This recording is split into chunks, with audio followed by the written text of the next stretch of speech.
Assalamualaikum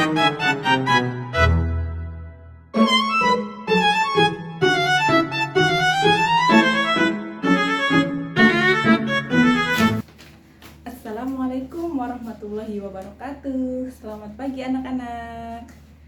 Oke, kita bertemu lagi. Hari ini ada yang tidak masuk, ada yang tidak hadir. Coba lihat kanan kirinya.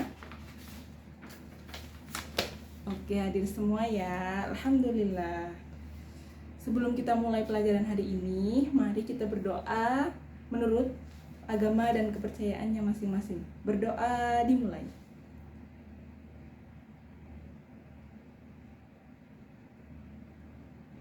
Berdoa selesai. Oke, hari ini kita akan memulai pelajaran ilmu pengetahuan alam ya. Setelah nyanyikan lagu, kalian sudah siap untuk belajar hari ini? Oke, coba sebelum kita mulai, kita tepuk semangat. Biar kita pelajarannya hari ini semangat semuanya. Oke, tepuk semangat. Semangat. Semangat. Oke. Kita akan mulai pelajaran hari ini ya.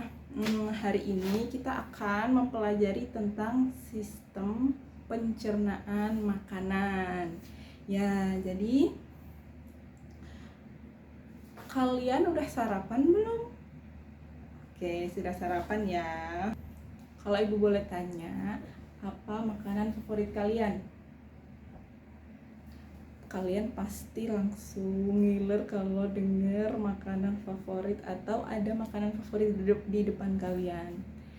Nah, jadi kalau kita udah makan, kita pasti akan merasa kenyang dan kita lupa kemana makanan kita ya.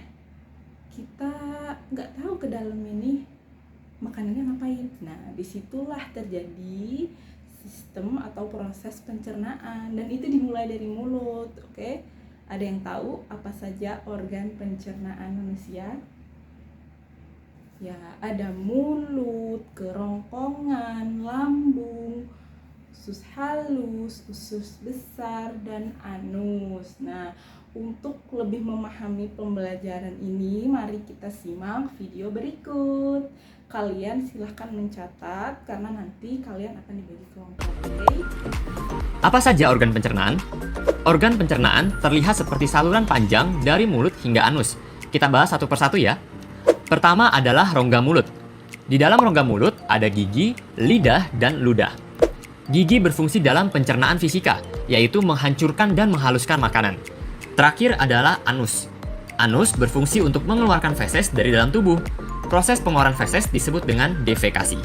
Oke, kita semua sudah menyimak video sistem proses pencernaan makanan di dalam tubuh kita ya anak-anak.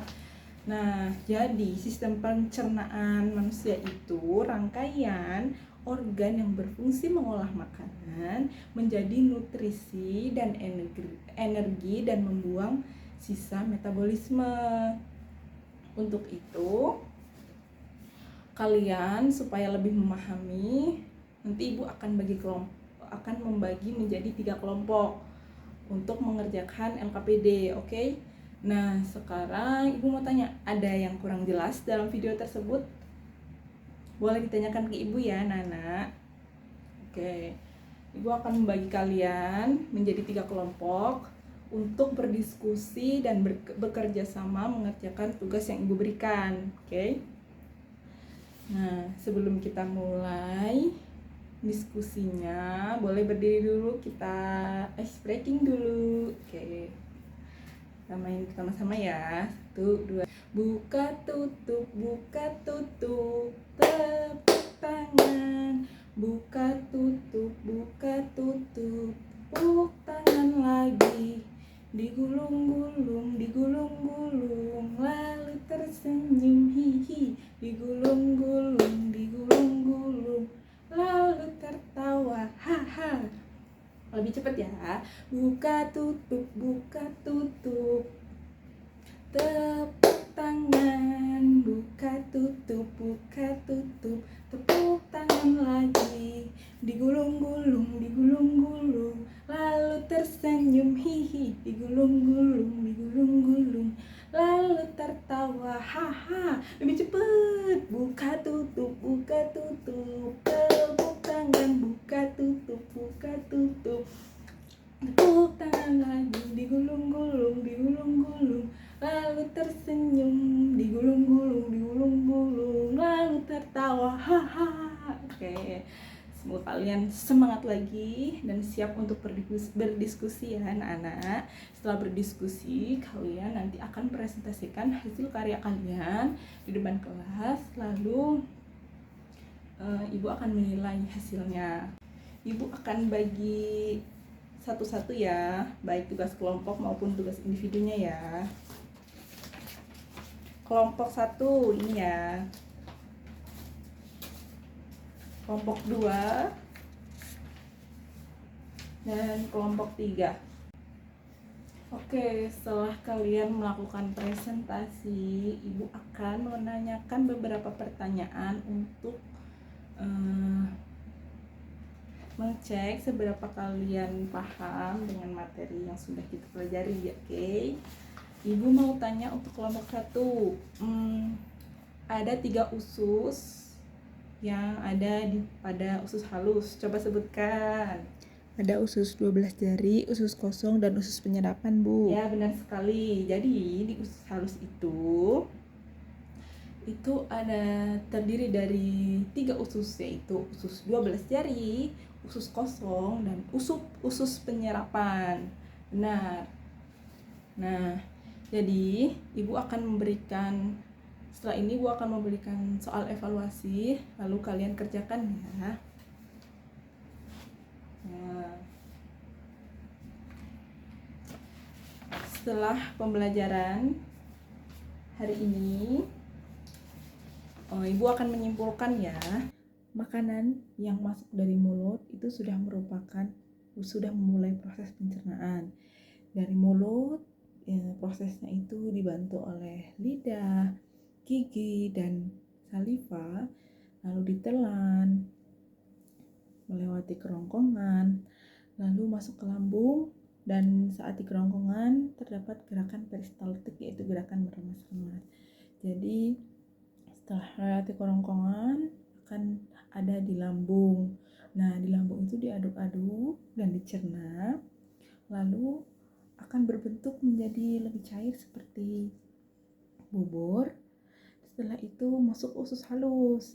Nah, setelah masuk ke usus halus, dia akan dicerna lagi menjadi sari-sari makanan dan lalu akan diserap atau dilakukan penyerapan di dalam usus halus, yang tepatnya itu di usus penyerapan. Tadi kan ada 3. Nah, di usus penyerapan, lalu makanan akan diserap dan masuk ke pembuluh darah dan disebarkan ke seluruh tubuh, lalu menjadi energi, dan sisa-sisa metabolisme itu akan dikeluarkan melalui anus. Nah, jadi makanan apapun yang kita makan itu akan diproses, dan setelah kita mengetahui prosesnya, kita sebaiknya makan makanan yang sehat untuk menjaga organ-organ pencernaan, karena organ-organ yang tadi kita pelajari dia bisa mengalami kerusakan jika kita memakan makanan yang tidak sehat. Kita bisa berolahraga untuk mencegah penyakit-penyakit tersebut. Jadi kita harus makan makanan yang sehat, real food, jangan kebanyakan makan junk food, karena jika kita kebanyakan makan junk food, maka usus kita akan rusak, akan sakit, begitu juga lambung kita, dan banyak sekali penyakit-penyakit yang disebabkan oleh makanan-makanan yang tidak sehat. Dan selain makanan yang sehat, kita juga harus berolahraga agar badan kita itu sehat dan kuat sampai tua. Demikian pembelajaran kita hari ini. Kita ketemu minggu depan insya Allah. Tetap semangat, ibu yakin kalian bisa dan mengerjakan tugas-tugas dengan baik. Terima kasih. Saya akhiri. Wassalamualaikum warahmatullahi wabarakatuh.